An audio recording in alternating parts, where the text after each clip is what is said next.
Abandon hope, all ye who enter here. Abandon hope? He's quoting Dante. Hi. I don't really have a clever intro, except to say, if you can't tell, I really like Dante. I'm not talking about the one whose devil may cry, or the cute, adorable little pup from the beloved film Coco, although I do like that Dante a lot. No, I'm talking about the dead Italian poet.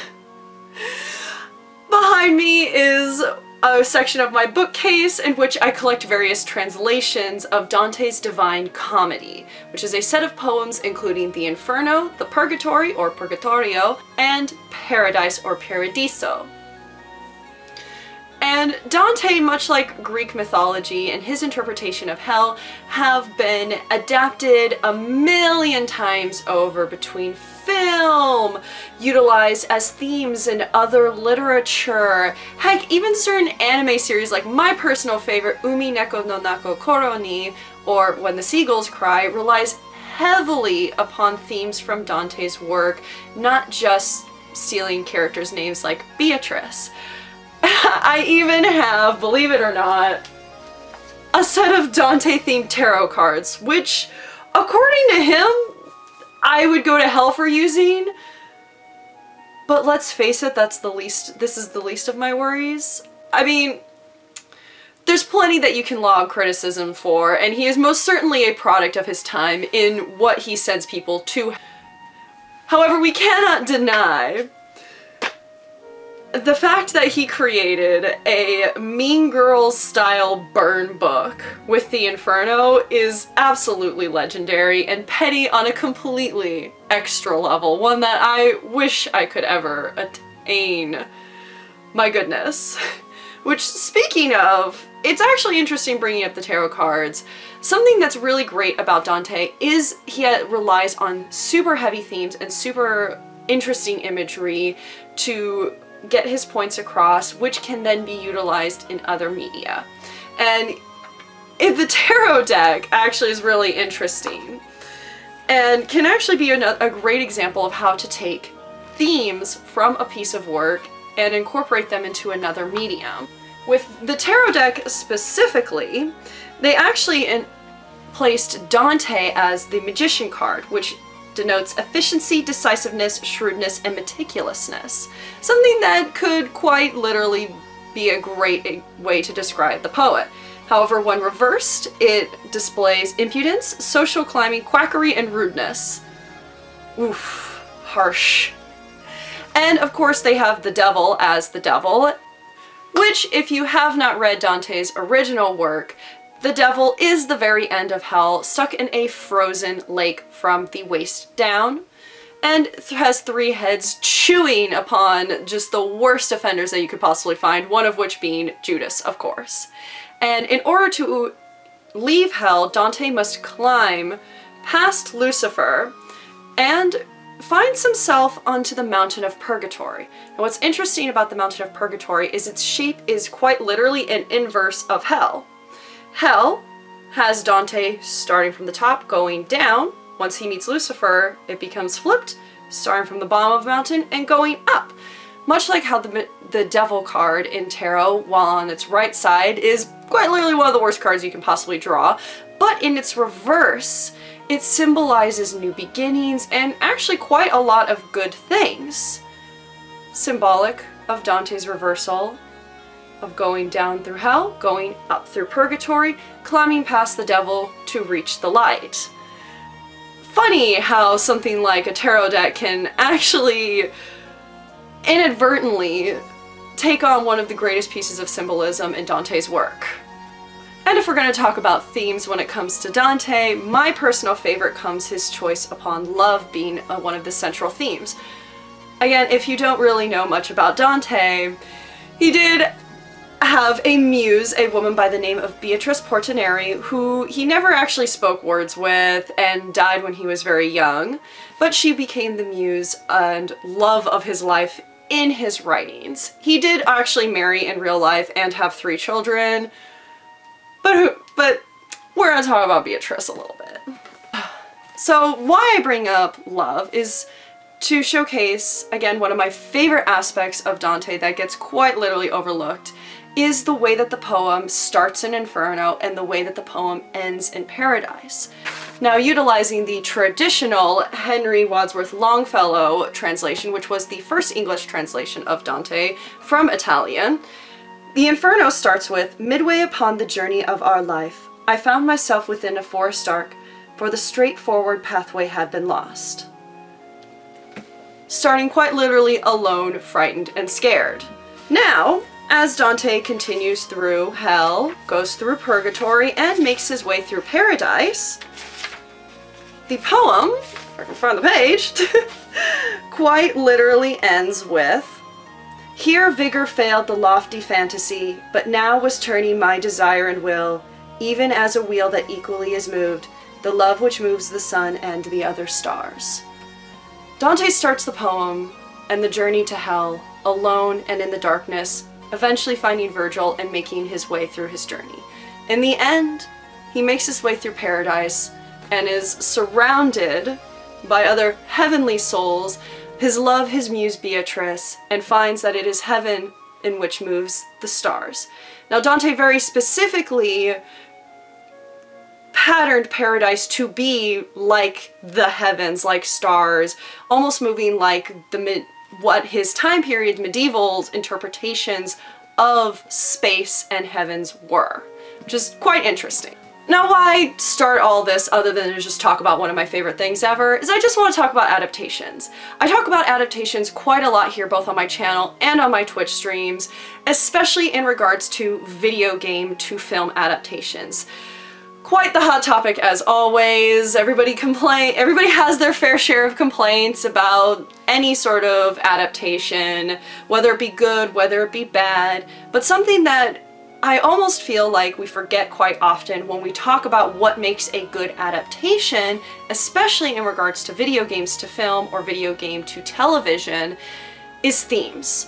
Obviously, video games and a medium such as television or film, completely different mediums. Between how much time can be used, the interactiveness, scale, art style, how it's consumed, everything. They may be visual mediums, but they are very, very different and utilize very different techniques. While yes, video games can learn a lot from film in terms of cinematography, and film can learn a lot from video games in regards to camera work or other techniques. But more often than not, we forget that the key to one of the best adaptations is theming. And before I dive into that, I'm going to talk a little bit more about Dante and the adaptations and uses of Dante through media. Now, I would be remiss if I didn't bring up Dante's Inferno, the video game. Sadly, it is a forgotten classic, and I won't give you guys the full synopsis of it. There is a really great YouTube video that I'm going to be linking below. It's an hour long, but I highly recommend it, that talks about the entirety of the video game and how masterfully it actually adapts Dante's work. Now, you don't think that it's going to be something that is actually a great adaptation of Dante. It's a hack and slash video game. I know when I got it as a birthday present when I was in college, I was like, oh my god, I'm gonna hate this so much. But as I started to play, I actually fell in love with it and realized how it actually utilized a lot of great aspects of Dante into a hack and slash of its time period. Now, the video game, of course, brings in famous characters you might know from the original poem, such as Virgil, and they retool his relationship with Beatrice to be essentially an Orpheus story where he is searching for his wife Beatrice and trying to bring her back from hell, and they, instead of making him a poet, made him a member of the Crusades. Again, all on paper you may be like, this doesn't sound like that great of an adaptation, but there are tiny little wonderful things about it, such as how you can find the souls of the original Inferno work, hear their stories, listen to passages from, again, the translation of the Inferno that I just read, and you can even judge the souls. Now, one of the things that makes Dante timeless is the discussion around punishment. Obviously, as times change, we look back at certain people who are punished in his version of the Inferno and go, that's not that bad, that person shouldn't be punished, or that's not really a sin. But in his time, of course, things were very different. So making those arguments of, no, that person really did deserve that, or no, that person doesn't really deserve that, ended up being reflected very wonderfully in the Inferno video game, where you can listen to a tormented soul's pleas and stories and say, nah, you deserve it, or no, I think you are forgiven. And of course you get a little bit of a combat bonus as well. It's a different way to engage with the media than you typically would, but it still brings about one of the great modern themes and discussions that surrounds Dante. And there are, again, countless other ways that they interpret the story and end up making it really great. One of my personal favorites is like the first level of sin, which is lust. Dante originally in his work put lust as the least egregious of the 7 deadly sins because he described it as being the closest one to love. Obviously, there's a greater discussion there, but he put forth characters such as Antony and Cleopatra in that circle, and several other tragic characters from Greek mythology or other stories who acted upon badly due to lust or love and such on and so forth. And alternately, he put pride, the one committed by the devil, as the worst of the 7 deadly sins.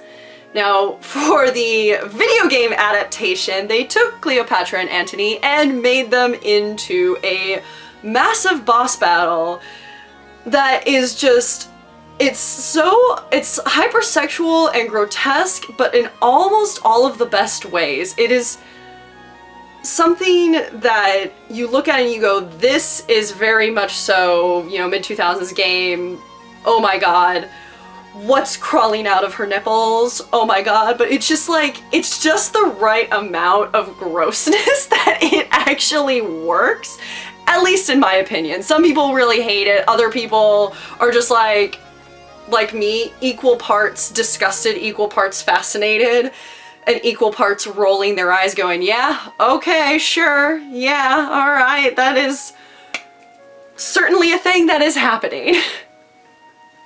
But again, what a way to adapt one of the greatest literary works ever created. And Dante has been, again, adapted across all mediums, and themes of Dante's travel through hell, or his takes on the 7 deadly sins, or even just punishments in general, are utilized everywhere. And I brought up some of my personal favorites being Umi Neko no Nako Koro ni, and that anime actually did do a really great job of taking my personal favorite aspect of Dante being love and putting that at its core. One of the main themings of the series and phrases is, without love, it cannot be seen. Now, not to spoil the entirety of Umi Neko, unfortunately they only animated half of the series, so if you want to get into this anime/manga, I highly recommend reading the manga, because you're going to be left with a lot of questions and no answers if you only watch the anime. But that phrase, without love it cannot be seen, throughout most of the series you think that it means magic, because it is a story about magic and murder and witches and all that beautiful stuff. But as you go through the series you begin to realize that it actually means the truth. Love being the source of the truth, the source of magic, the source of everything. Now again, of course, names for Dante, aspects of Dante are adapted everywhere. Devil May Cry is a really, really great example. I love the fact that Beatrice is essentially renamed Triss. It's, again, another example of a wild hack and slash and a great way to take something that we associate so much with hell, being Dante Alighieri, and using it for a demon hack and slash video game, at least in terms of naming Dante, Virgil, Triss. We love to see it. And another one of my personal favorites of the utilization of Dante's themes is Over the Garden Wall.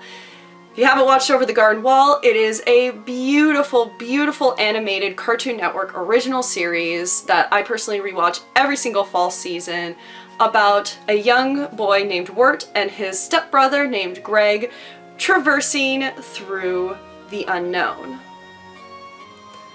and getting lost and lost the further and further they go. They, like pilgrims like Dante, find themselves meeting several interesting characters and along with a bird named Beatrice! Yay! It's a very, very great animated series, and again, there are plenty of other YouTube videos out there that talk about the utilization of Dante's themes and Dante's journey through hell in conjunction with Over the Garden Wall. I'm going to be linking another one below.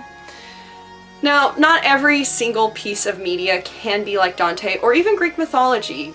You know, we see themes and reconstructions of Greek mythology constantly throughout our modern media, between Lore Olympus, Percy Jackson and the Lightning Thief, or even just smaller series where they'll utilize Greek names like, say, Returnal, for example, and its use of Selene, Helios, and several other names from Greek mythology that all coalesce into the point and symbolism deep within that video game. If you haven't played Returnal, it is a wild ride and one that I highly recommend.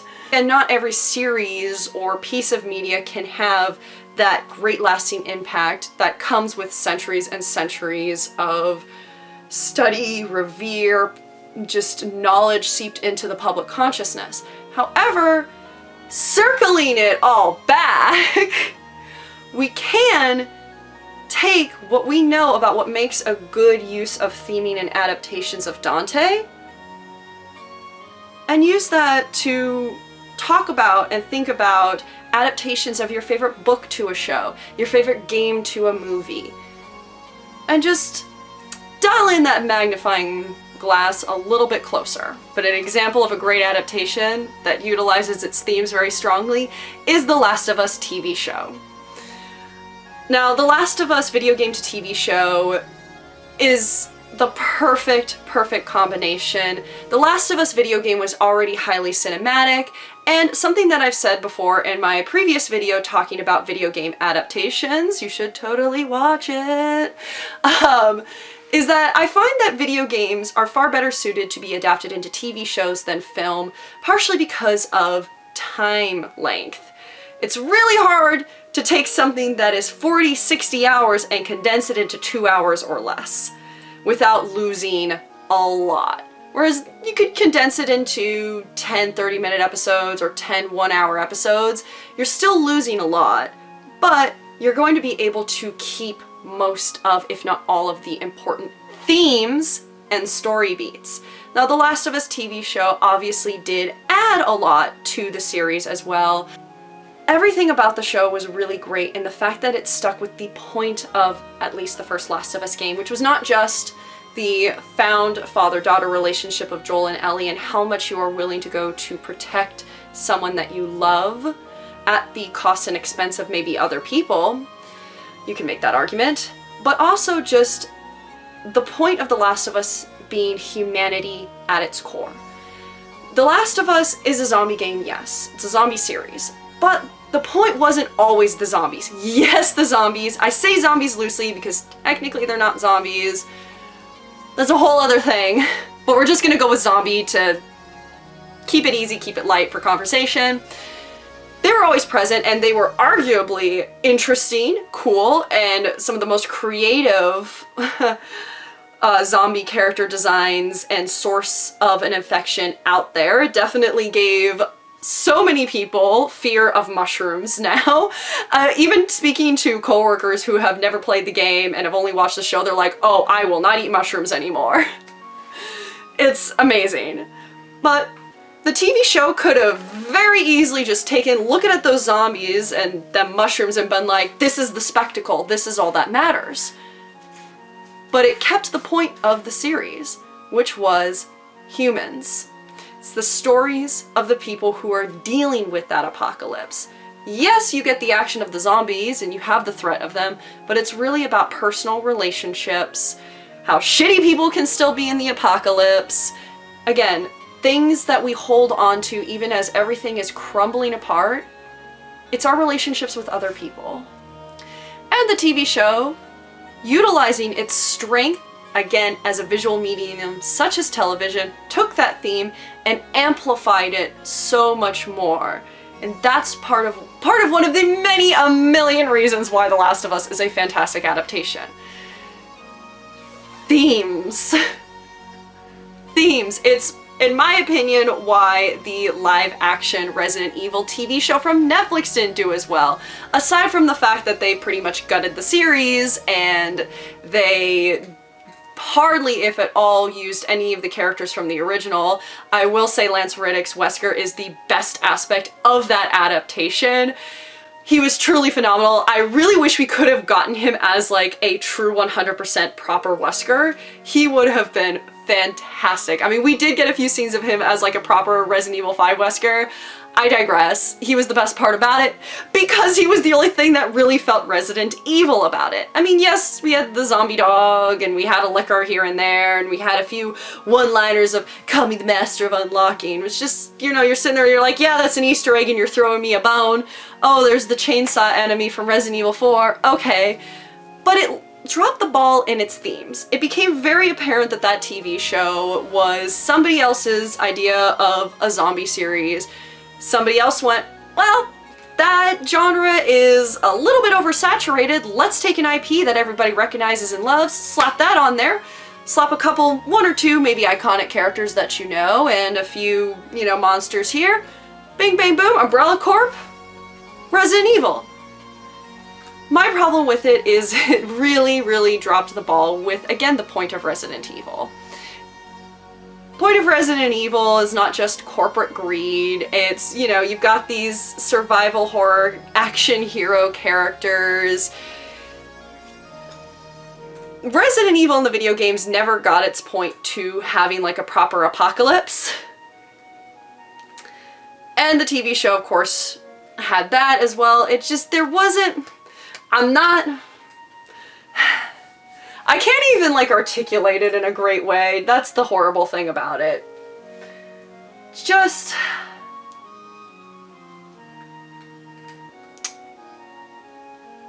I can't even articulate it.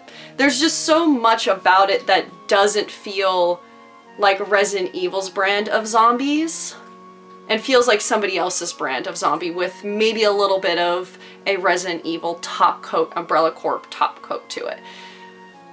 Having an evil corporation in any sort of zombie or horror sci-fi, that's pretty common. But their Umbrella Corp wasn't our Umbrella Corp. Their zombies weren't really our T-virus zombies. The whole joy medication that they use, and if you're totally lost, I'm so sorry. You know, I expected very little and I was still let down. I wanted to like that series, but, and again, I'm sure if you were to look at several other reviews and several other people's critiques, they will be saying a lot of the same thing. The individual actors were great. Lance Reddick was fantastic as Albert Wesker, but it just didn't feel like Resident Evil. Now, I'm not saying the countless hours of Castlevania style walking across a mansion back and forth trying to solve puzzles. I'm not saying that needs to be in a live action version, but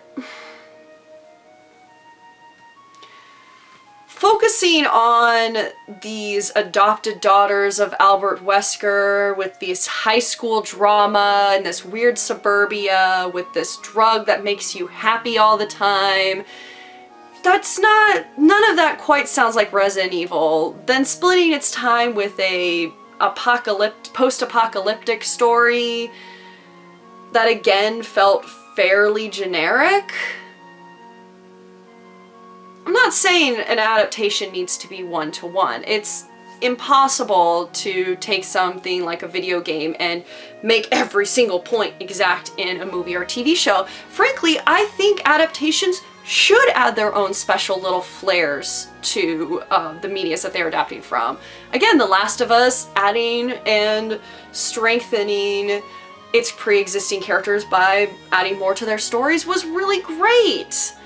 And going back to Dante, rather than just like in the original text, just having Dante walk through a slightly blustery tornado area of lust, going, wow, look at that, Cleopatra and Antony, instead giving us a full-blown, massive, disgusting boss fight with Cleopatra groaning and gyrating. I don't even know if those are words that will get me demonetized from YouTube, but here we are.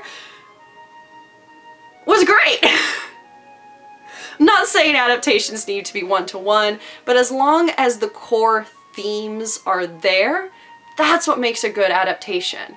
I don't want to go into something and know exactly everything that's going to happen, because that makes it boring. I should have a few extra little details or surprises here and there, but I should also be able to recognize what it is I'm looking at.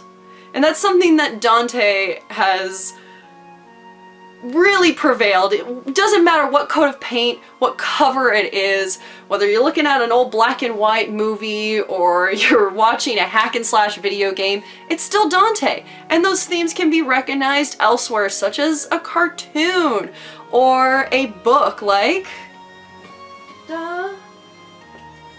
Swamplandia by Karen Russell. Utilizes a lot of Dante's themes to the point where she even has a few lines from Dante in the book. Again, doesn't matter what it's gonna be, as long as those themes are there, that's what makes a good adaptation.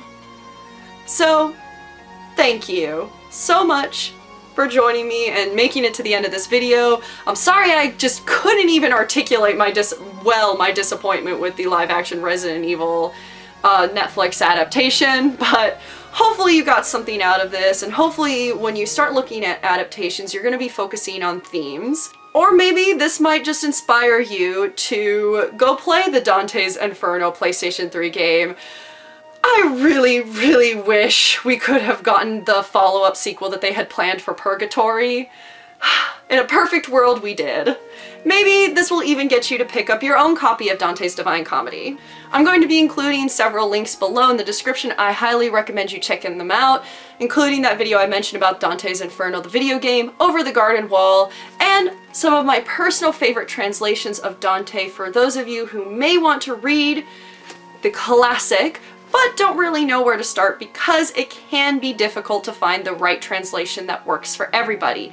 I won't deny the original English translation is dense AF. While it is considered the classic one to use, it can be a little bit hard for newer readers or people who aren't used to reading classics or just really bulky types of text. And you might miss a lot of his own references to Greek mythology or people of his history and time period. So make sure you check those out. And if you don't subscribe, I'm gonna do the YouTuber thing and say, please subscribe if you like videos like this, or you maybe wanna actually hear about my cosplay. Either way, thank you so much. If you got your own opinions about Dante, please share them below. Whether it be about the video game, the man himself, or Over the Garden Wall even. Let's talk about Over the Garden Wall. And if you want to hear me ramble about my opinions about other certain adaptations or other video games, again, please leave a comment below, and hopefully I will see you for the next video. Bye!